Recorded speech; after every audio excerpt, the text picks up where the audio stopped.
Namaste. Welcome to this series on foundational concepts of Sanatana Dharma. In this session, we are going to look at the Panchabhutas. When we say this entire creation, when we talk about it, we call it Prapancha or Panchabhautika, meaning that it is made up of the five Pancha or Bhutas or the fundamental elements. And all of us are familiar with them. It is in terms of space, air, fire, water, and the earth. Akasha, Vayu, Agni, Jala, and Prithvi. So, this entire creation that we see around us is made up of these elements.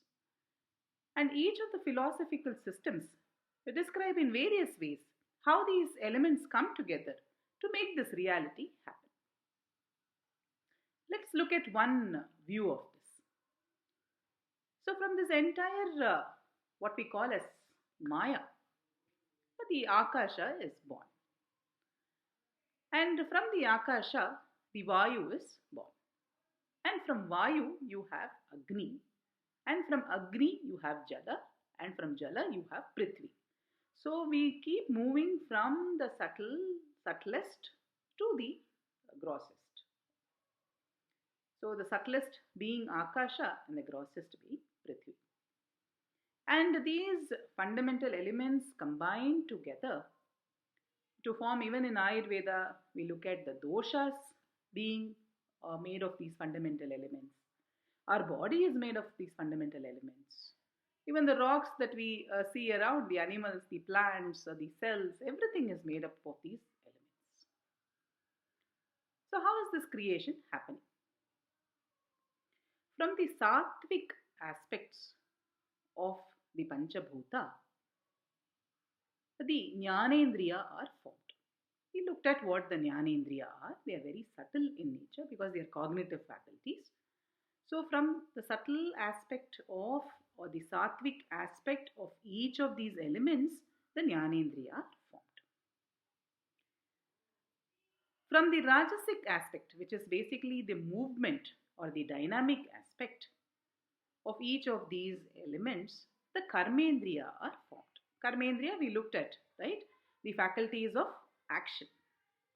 So, from the sattvic aspect, the faculties of perception are formed. From the Rajasic aspect, the faculties of action are formed. To elaborate a little bit, from the sattvic aspect of Akasha, the subtle perception or the faculty of hearing or the auditory senses is formed. From the sattvic aspect of Vayu, the tactile senses is forming or evolving. From the sattvic aspect of Agni, the visual senses is formed.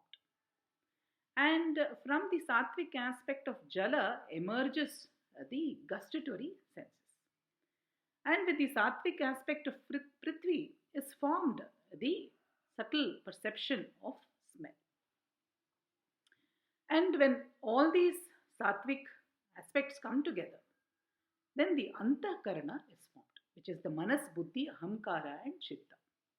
That is how we process through these various senses as well. And if we look at the Rajasic aspect, from the Rajas aspect of Akasha, the faculty of speech is born. From the Rajasic aspect of Vayu, the faculty of grasping is formed.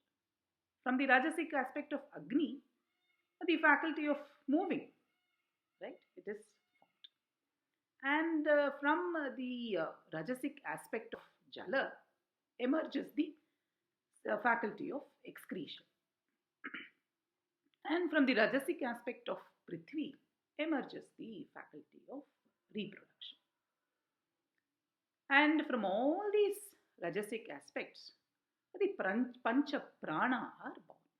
Because Pancha Prana means movement, dynamism, and hence it is formed from the total Rajasic aspect of these five elements.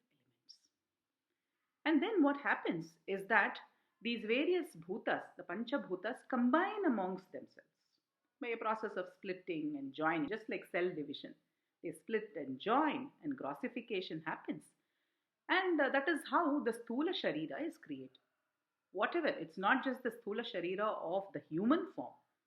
It could be a tree or a plant or a rock or whatever it is. The gross form, the physical form is created by the merging, the splitting and merging of the Panchabhutas. And that is how we have this creation around us. It may be with this thought process may be very different from what we have learnt in, say, physics, chemistry, or biology for that matter.